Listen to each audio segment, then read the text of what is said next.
Peshat. Simple meaning of the text. Look at the context. Rashi. We first start with Rashi. We are in the Parasha Acharei Mot, which means after the death, and that is from chapter Leviticus 16 to Leviticus 17. Well, no, 18 to 30. 18 verse 30. So chapter 16 through 18. 오늘은 파라샤 아크라이모트는 죽은 후에라는 뜻이죠. 레위기 16장에서 18장까지 3장에 걸친 내용입니다. And I will be doing Leviticus chapter 16 to 17, 8. Verse 1, Hashem spoke to Moses after the death of Aaron's two sons. 하나님께서 아론의 두 아들이 죽은 후에 말씀하십니다. Why does the Torah say after the death, Acharei Mot? And that is in comparison with a parable where one doctor says, do not eat cold food and do not lie down in a damp, chilly place. And then another doctor says the same thing, do not eat cold food and don't lie down in a damp, chilly place so that you will not die the way that so-and-so died. So that's the second doctor, what the second doctor said. The second doctor was more aroused to tell him to follow his instructions more than the first by adding so that you won't die like that, like how the other person died. In the same way, there is more urgency through the addition of after the death. 첫 번째 의사는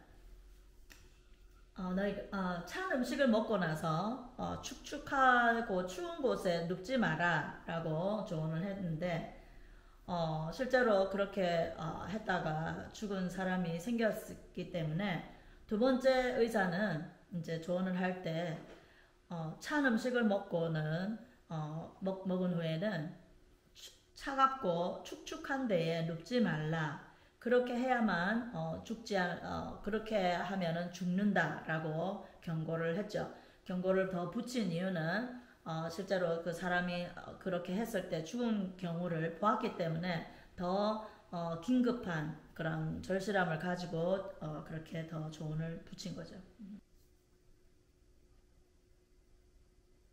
There is more urgency by saying Acharei Mot after mentioning the death of Aaron's two sons. Because what Hashem is about to say is directly to Aaron, the priest. 즉 이렇게 두 의사의 어드바이스와 같이 지금 16장 1절에서 하나님께서는 아론의 두 아들이 죽은 후에 더욱더 경고를 하시는 거죠. 왜 아론한테 이렇게 말씀하시고 계신 거죠. Verse 2. And Hashem said to Moses, speak to Aaron your brother. He may not come at all times into the sanctuary within the curtain in front of the cover that is upon the ark, and he will not die. For with a cloud I appear upon the ark cover.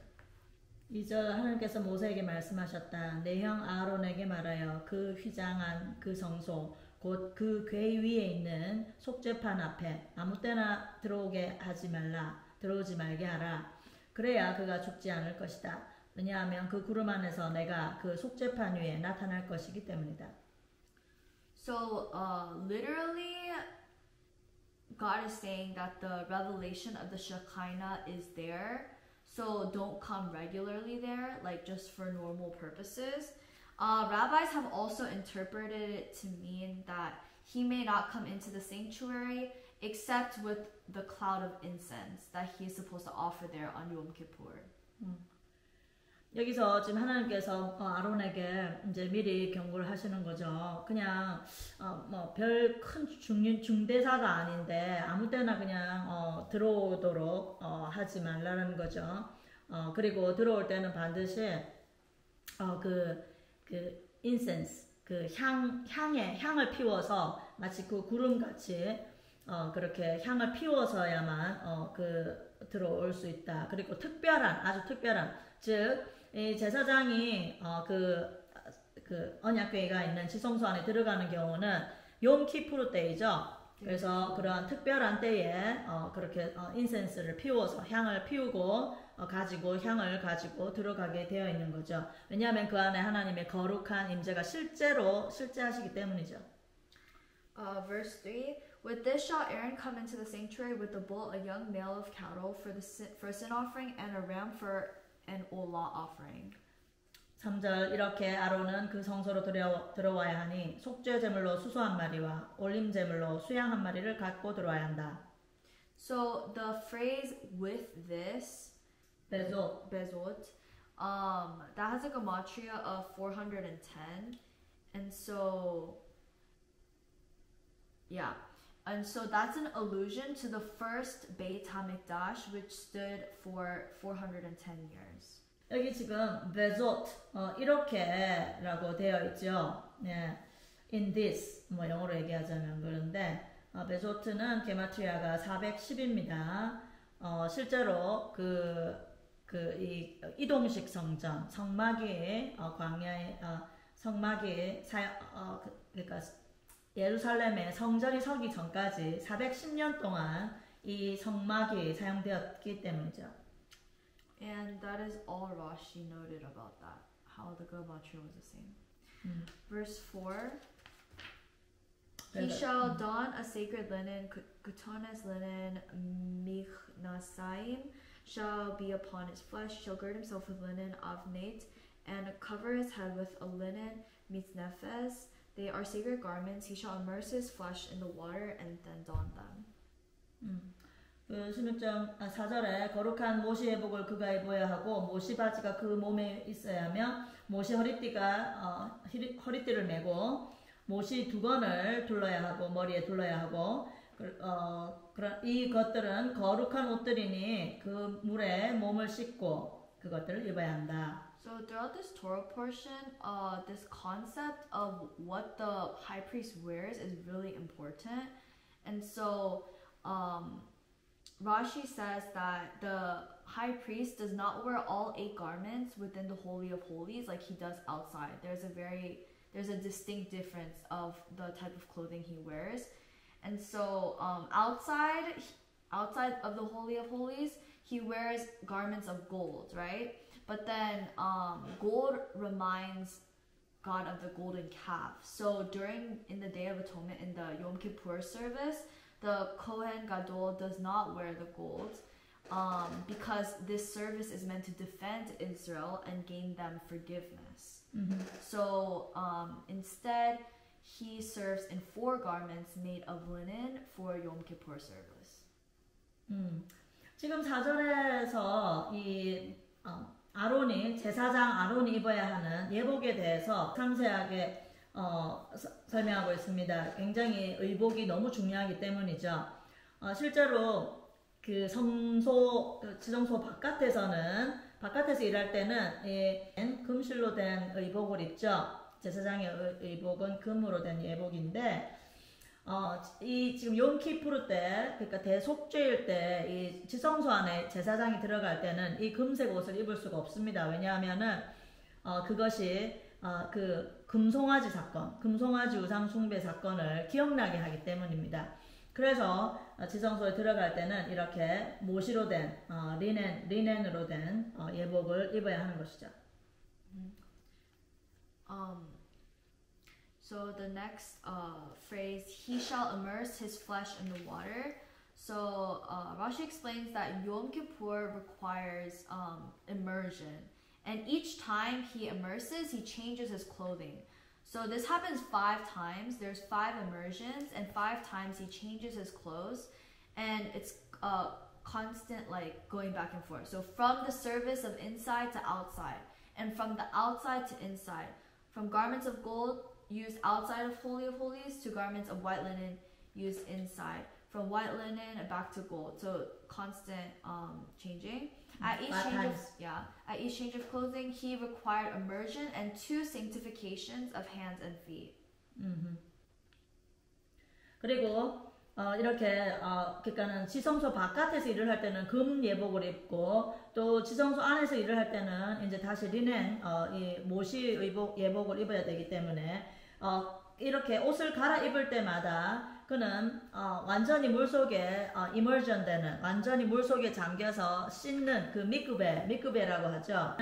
이것은 정결예입니다. 물속에 완전히 머리끝까지 잠기는 그 살아있는 흐르는 물에 잠겨야 되는 것이죠. 그것이 정결하게 씻어내는 정결예인데 그것을 옷을 갈아입을 때마다 해야 된다는 것입니다. 제사장이 그렇게 금색 예복에서 모시 예복으로 갈아입을 때, 또 모시 예복에서 다시 금색 예복으로 갈아입을 때, 그러니까 성소 바깥과 안을 드나들 때 옷을 바꿔 입을 때마다 이렇게 완전히 이 미끄베를 해야 된다는 것입니다.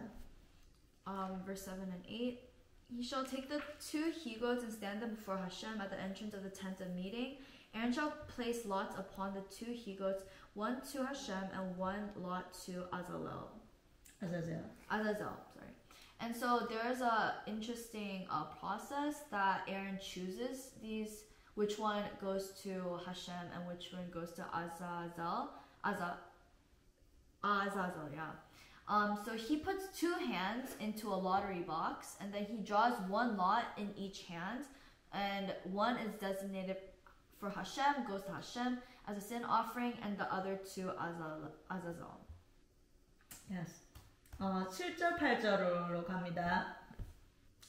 7절. 그리고 그는 그 수용소 2마리를 취하여 하나님 회막 입구에 그것들을 세워야 한다. 아론은 그 수염소 2마리를 위하여 제비들 뽑아야 하니 한 제비는 여호와를 위한 것이고 또 한 제비는 아자젤을 위한 것이다.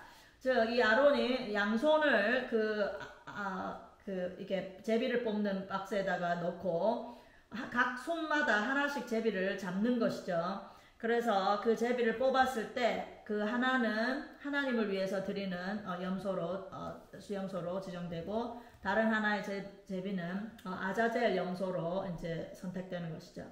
So Azazel, it is a austere and harsh mountain. It is a high cliff. 아자젤의 뜻은 그런 이렇게 낭떠러지 절벽을 의미합니다. Verse 23. 그래서 verse 23 가기 전에 그리고 이제 지금 이 다음에 이제 쭉 나오는 설명은 이 아자젤 이 염소를 이제 잡아서 이 아자젤을 광야로 보내는 것에 대해서 나오죠. Yeah. After verse 8, it talks about the process of bringing this this offering to Azazel. Yeah, Azazel to the wilderness. Yeah, into the wilderness. And then actually, the man who leads this Azazel will, push the Azazel goat off the cliff. Yeah. Yeah. That Azazel represents he carries all the sin of Israel. So 이렇게 이 아자젤 염소를 이제 데리고 나가는 광야로 데리고 나가는 사람은 이제 그 낭떠러지에 도착을 하면 그 아자젤 염소를 낭떠러지 밑으로 떨어뜨리죠. 그렇게 해서 아자젤이 죽은 것을 확인합니다. 그 이유는 이 아자젤이 이스라엘의 모든 죄를 다 이제 그 안수를 함으로써 다 이제 죄를 가져가는 거죠, 아자젤이.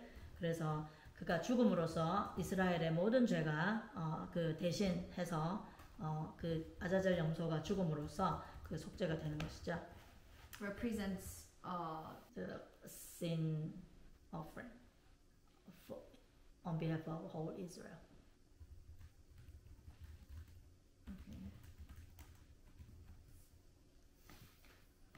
Verse 23. Aaron shall come to the tent of meeting. He shall remove the linen garments that he had worn when he entered the sanctuary, and he shall leave them there. 23절에 그리고 아론은 회막으로 가서 그가 그 성소에 들어갈 때 입었던 그 모시 옷들을 벗어 거기에 그것들을 둬야 한다. So this entire Torah portion is stated chronologically, except for this statement: Aaron shall come to the tent of meeting. Starting from this verse. 그래서 23절에서 25절 이 삽입절 외에는 사실 지금 이 16장 28절까지는 지금 아자젤 염소를 설명하고 있는 것입니다. 이 아자젤 염소를 어떻게 광야로 보내고 그것을 어떻게 처리하고 그것을 그 보낸 자는 진으로 돌아와서 어떻게 해야 된다라는 어떻게 다시 정결례를 해야 된다는 것에 대해서 상세하게 설명이 되어 있습니다. 28절까지. 그리고 사실 이 16장 23절에서 25절 이 말씀은 사실 16장 29절 이하의 말씀과 연결되는 부분이죠. 그래서 이것이 지금 순서대로 되는 것이 아님을 주의하시길 바랍니다. Not in chronological order. I already said that. Yeah, verse 23 through 25 is the insertion. So Aaron comes into the tent of meeting after the service of his offering and the people's olah offering, and the burning of the he-goat and the bull. So after these services, he does the mikveh, he puts on the linen, and then he goes to the tent of meeting to take out the ladle and the coal pan, which was used for burning incense inside the Holy of Holies. 23절에 이제 아론이 옷을 갈아입고 이제 성소에 다시 들어가야 될 때 옷을 또 당연히 또 미크베를 한 후에 그래서 정결례를 한 후에 성소에 들어가기 위해서 옷을 갈아입겠죠.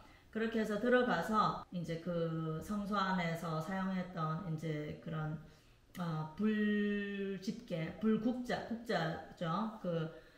그랑 펜, 이제 이렇게 바지 그런 걸 가지고 이제 재를 다 이제 쓸어내서 그 국자로 다 끄집어내고 이제 그 판에다가 이제 그런 재를 다 가지고 나오는 거죠 밖으로. 네.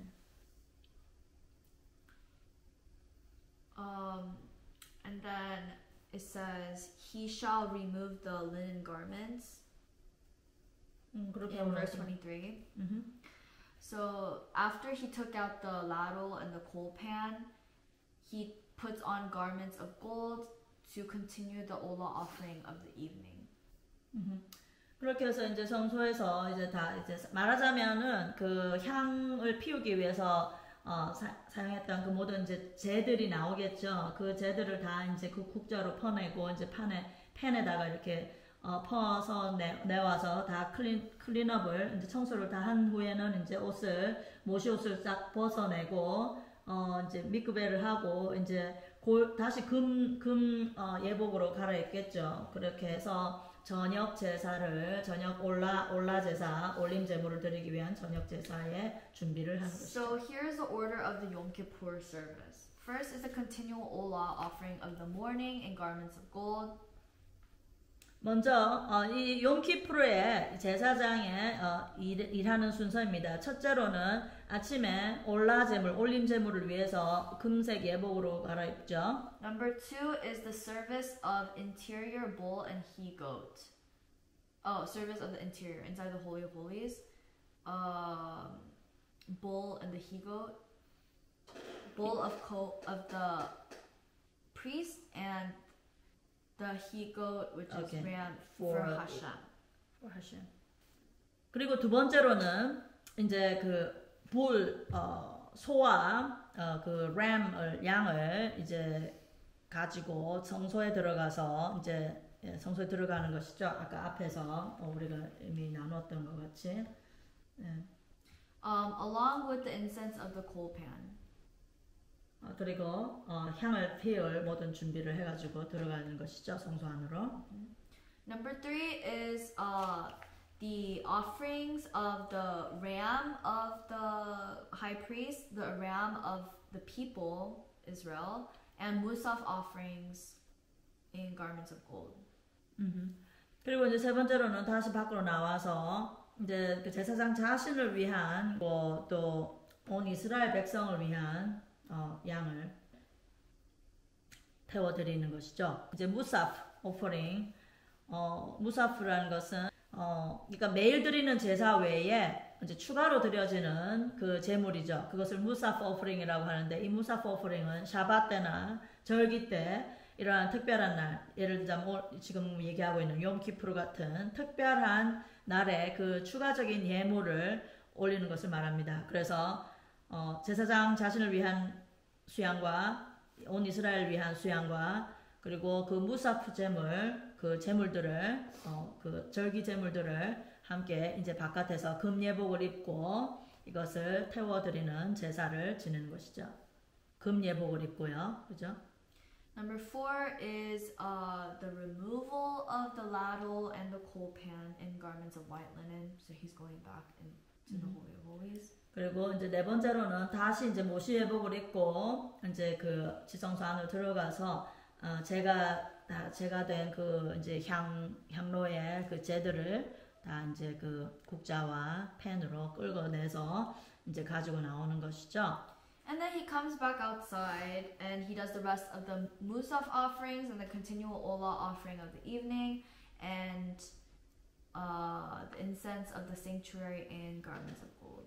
그래서 이제 다섯 번째로 마지막에 이제 다시 이제 밖으로 나와서 금예복으로 미끄베를 한 후에 금예복으로 갈아입고 저녁 제사를 드리는 것이죠. 이렇게 다섯 단계의 일이 이제 그 욤키프르 때 제사장이 하는 일입니다. Verse 24, he shall immerse his flesh in the water in a sacred place and don his garments. 그리고 24절 He shall go out and offer his own Olah offering and the Olah offering of the people, and he shall provide atonement for himself and for the people. 24절 그는 그의 몸을 거룩한 곳에서 물에 씻고 그 옷들을 입어야 한다. 그리고 나와서 그의 올림 제물과 백성의 올림 제물을 준비하여 그와 그 백성들을 위하여 속죄해야 한다. So in a sacred place is referring to the roof of the house of Parva. That's the name. The house of Parva, on the roof of the house of Parva. And this is located on the Parva is the building on the grounds of the Beit HaMikdash. And it's a place, and this roof on the roof, this place has been consecrated with the sanctity of the courtyard of the Beit HaMikdash.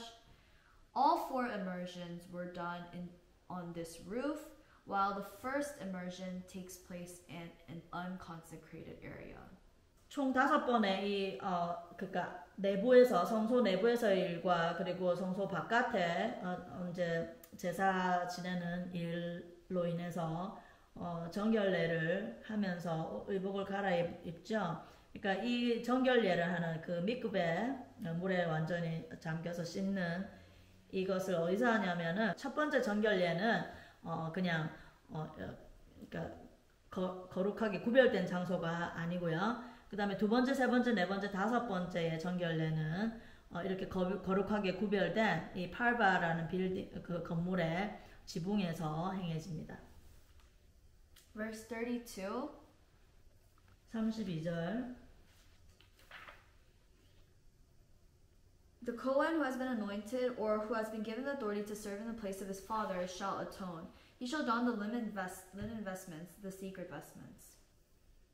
32절 그리고 그 제사장 기름 부음 받고 그의 아버지 대신에 제사장직을 수행하기 위하여 위임받은 자가 속죄해야 한다. 그는 그 성소의 옷들인 그 모시 옷들을 입어야 한다.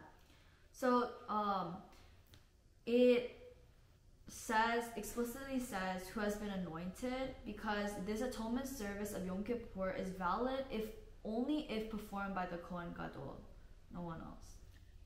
이 욤키푸르 이 제사는 반드시 기름 부음 받은 제사장만이 그냥 단순히 레위 지파가 아니라 제사장만이 코헨 가돌만이 일을 행할 수 있습니다. Verse 34. This shall be to you an eternal decree to bring atonement upon the children of Israel for all their sins once a year. And Aaron did as Hashem commanded Moses. 34절 이것이 영원한 규례이니 1년에 한 번 이스라엘 자손을 그들의 모든 죄들로부터 속죄하기 위함이다. 하나님께서 모세에게 명령하신 대로 그대로 그가 행했다. So the Torah mentions this to praise Aaron that he didn't wear the garments for his own greatness, but he did it as one who fulfills the decree of a king. 이 34절은 이 아론의 이렇게 철저한 순종, 그렇죠? 자기 자신의 자기 자신을 위해서가 아니라 정말 하나님의 이 말씀을 철저히 수행하기 위해서, 하나님 명령을 철저히 수행하기 위해서 이렇게 그대로 행한 것에 대한 그런 칭찬입니다. Okay, so continuing on in verse 9, it says, chapter. in chapter 17, verse 9, it says, without bringing it to the entrance of the tent of meeting to sacrifice it to Adonai, that person is to be cut off from his people. 그 17장 9절에 회막 입구로 여호와께 그것을 바치려고 가져오지 않으면, 그러니까 그 제물을, 올림 제물이나 희생 제물을 올리려고 하는 사람은 회막 입구로 반드시 그 제물을 가져와야 된다는 것이죠. 그렇지 않으면 그 사람은 이스라엘 백성에게서 끊어져야 된다라고 하고 있습니다.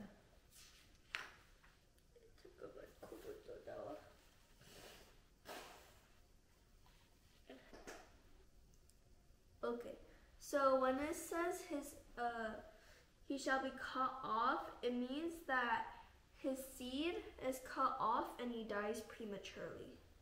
여기에서 백성에서 끊어져야 된다. 이스라엘에서 끊어진다는 것은 그와 그 자손들이 그 제명에 살지 못하고 일찍 죽게 된다는 것을 의미합니다. Yeah.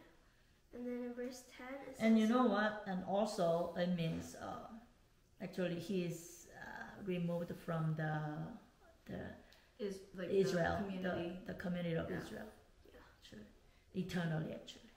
So 이것이 그래서 굉장히 중요한 것이 이 백성에게서 끊어져야 된다라고 하는 이런 언급들이 이렇게 종종 이렇게 토라에 등장을 하는데 사실 굉장히 좀 중대한 의미입니다. 사실은 이 이스라엘에서 이 사람이 끊어지기 때문이죠. 그것이 단순히 이 땅에서뿐만 아니라 사실은 그 영적인 영원한 의미에서의 이스라엘에서 끊어지게 되는 것이기 때문에 굉장히 중대한 이슈죠. Yeah. Verse 10, when someone from the community of Israel or one of the foreigners living with you eats any kind of blood, I will set myself against that person who eats blood and cut him off from his people. 10절 피를 먹는 이스라엘 집의 각 사람과 그 가운데 우거하는 나그네는 내가 그 피를 먹는 그 사람에게 내 얼굴을 주어 그의 백성 가운데서 그를 끊을 것이다 라고 되어 있습니다. So it says any kind of blood, which makes it clear that no blood is to be consumed. 그러니까 어떠한 종류의 피라도 피를 먹지 말라라고 금하는 것이죠. When it says, I shall direct my face, God is saying, I shall turn aside from all my concerns and deal with him. 그 사람과 완전히 하나님께서 그 사람 다시는 보지 않겠다라는 그러한 좀 엄중한 말씀이십니다. 그 뒤에 11절에 verse 11에 이제 설명이 되어 있죠. 왜냐하면 그 피 안에 그 육신의 목숨이 있기 때문이다라는 것이죠. 굉장히 피를 먹는 것을 엄하게 다루고 계십니다. So, in verse 11, it talks about how the soul of the creature is in its blood, but the soul isn't a physical entity that can be inside something else. But the animal soul, its life depends on its blood. So God assigned it and decreed that it should be placed on the Mizbeach to atone for man's soul, but not consumed. 피 안에 육신의 목숨이 있다라는 것은 무슨 뜻이냐면은 사실 그 피가 그 사람의 모든 사람뿐만 아니라 모든 피조물들의 영혼이 사실 그 피에 의지한다는 겁니다. 피에 완전히 의존되어 있다는 것이죠. 실제적으로 그 생명이 그 피 안에 있다는 것이 아니라 그 영혼이 피 안에 있다는 것이 아니고 그 영혼은 실체가 사실은 그 피에 절대적으로 이제 함축되어 있는 것이죠. 그렇기 때문에 피를 절대 먹지 말라는 것이죠. 어떠한 경우에도 어떠한 피라도 먹어서는 안 된다라는 것이죠. 그러므로 이 동물의 피자사가 사실은 그런 이유에서 그 사람의 죄를 대속하는 제물로 제단에 올려 드려질 수 있는 그런 것이죠. And then verse 12, it says, "This is why I told the people of Israel, none of you is to eat blood, nor is any foreigner living with you to eat blood." So this makes it clear that no child or minor is to eat blood either, because it says none of you. 그래서 여기 12절에 뭐 이스라엘 자손 모두에게 피를 먹지 말라는 것이죠. 남녀노소를 불문하고 뭐 어린아이든 누구든지 간에 또 나그네까지도 그 이스라엘 백성 가운데 우가는 나그네까지도 어떠한 경우에도 어떠한 사람도 또 어떠한 피라도 먹지 말라고 말씀하시는 겁니다. In verse 13, it says, "When someone from the community of Israel or one of the foreigners living with you hunts and catches game, whether animal or bird that may be eaten, he is to pour out its blood and cover it with earth." 13절 이스라엘 자손 중에 우가는 나그네 중에 어떤 사람이 먹힐 수 있는 짐승이나 새를 사냥하거든 그 피를 붓고 그것을 흙으로 덮어야 한다.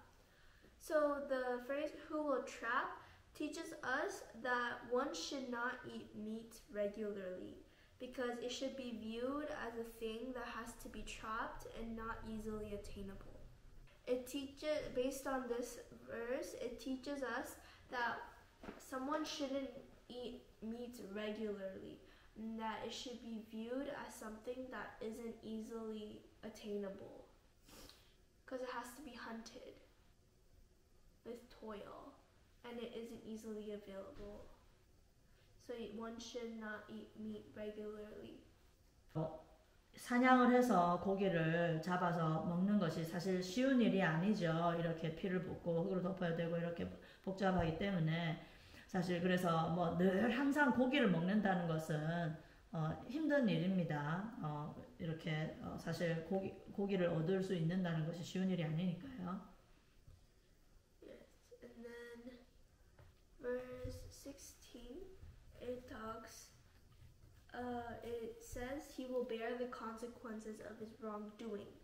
The wrongdoing referred to in this verse is eating something that is holy or entering the temple while unclean. That is the wrongdoing. 16? 이 16절에 옷을 빨지 않고 몸을 씻지 않으면 그가 그의 죄악을 짊어지는 것이다라는 것의 의미는 마치 부정한 상태로 그러니까 미크베를 정결례를 하지 않고 성전에 들어가는 것처럼 그런 부정한 상태로 성전에 들어가는 것과 똑같은 그런 죄를 지은 것이나 마찬가지라는 것이죠. Verse 2. Speak to the people of Israel. Tell them, I am Adonai, your God. 2절, 18장 2절. 이스라엘 자손에게 말하여 그들에게 일러라. 나는 너희 하나님이다. 유대의 바베이다. Saying that I am Hashem seems unnecessary here, but this is to serve as an introduction to all the prohibitions against sexual immorality. 우리 사실 2절에 나는 너의 하나님 유대의 바베이다 라고 강조를 특별히 하시는 것은 이 3절 이후에 이런 성적 타락의 죄를 짓지 말라라고 아주 엄중하게 말씀하시는 것입니다. Because it can be very difficult at times to keep these prohibitions, but God reminds us here of his relationship with us. He is our God and we are bound to keep his decrees even under the most difficult circumstances. 그래서 이 18장에 설명하고 있는 이러한 죄악들을 절대 짓지 말라. 왜냐하면은 나 하셴, 나 유대의 바베가 너희와 가지고 있는 이 관계를 생각을 해서 이 거룩한 이 관계를 생각해서 절대 이러한 죄들을 짓지 말라라고 얘기를 설명하시는 것입니다. So two names are used in this verse, Hashem, Yudevave, and Elohim. So Hashem, Yudevave connotes the attribute of mercy, while Elohim connotes the attribute of judgment. 여기서 나는 너희 하나님 유대의 바베이다. 여기 하나님 엘로힘을 쓰셨습니다. 그러니까 유대의 바베이와 엘로힘을 반복해서 쓰고 있죠. 즉 유대의 바베이는 자비의 긍휼의 하나님이시고요. 그리고 엘로힘의 하나님은 심판의 하나님을 나타내기 때문입니다. So Hashem is a judge that exacts punishment but is also faithful to repay a reward. The use of both names implies that he can be trusted to carry out both reward and punishment. 즉, 이 두 가지 이름을 다 말씀하심으로써 하나님의 두 가지 측면, 즉 자비롭게 우리에게 상급을, 우리의 말씀을 잘 지켰을 때 하나님께서 주시는 그 상급의 하나님이심을 나타내시고, 또 반면 이 말씀을 어길 때에 심판을 하시는 하나님이라는 것을 두 측면을 모두 다 설명하신 것입니다. In verse 3, you are not to engage in the activities found in the land of Egypt where you used to live. And you are not to engage in the activities found in the land of Canaan, where I am bringing you, nor are you to live by their laws. 3절 너희가 살았던 이집트 땅의 관습처럼 행하지 말고 내가 너희를 데리고 가는 가나안 땅의 관습처럼 행하지 말아야 한다. 그들의 규례대로 너희는 절대 걸어가지 말라라는 것이죠. So the Egyptians and Canaanites were very corrupt. So when Israel was in Egypt, the Egyptians were steeped in immoral practices of their pagan cult and hoped their pagan gods would keep Israel in bondage. 사실 이 이스라엘이 이집트 가운데 노예 생활하면서 그렇게 오랫동안 우거할 동안에 사실 그 이집트의 그런 아주 타락한 그런 그 문화들을 그들이 따라했던 것이죠. 그렇게 함으로써 사실 그들이 그 이집트의 그 bondage가 그 영혼이 묶여버린 거죠.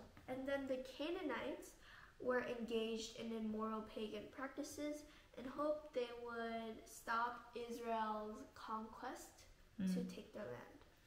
그리고 가나안 역시 그러한 타락한 관습으로 사실 이스라엘이 빠지기를 원했죠. 그렇게 하면은 이스라엘이 이제 하나님의 불복종함으로써 이제 가나안을 정복하는 것이 불가능해질 것이라는 그런 기대에서 이렇게 그 가나안의 그 악한 타락한 관습을 따르기를 원했죠. And then verse 4, God is acting as a king commanding his people. And this is a decree for all of the people and no one is exempt from it. 4절 내 법규들을 너희는 행하며 내 규례들을 너희는 지켜 그것들 안에서 걸어가야 한다. 나는 너희 하나님 유대바벨이다. 어느 누구도 이 법규와 규례들로부터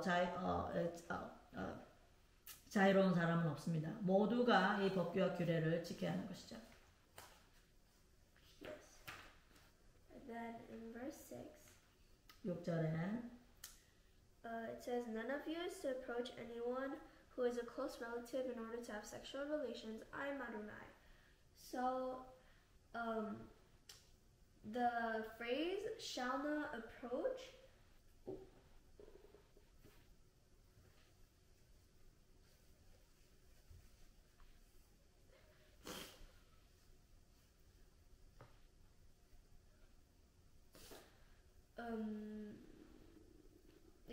the phrase shall not approach is to also prohibit female people because it is stated in the plural, so it includes both female and males.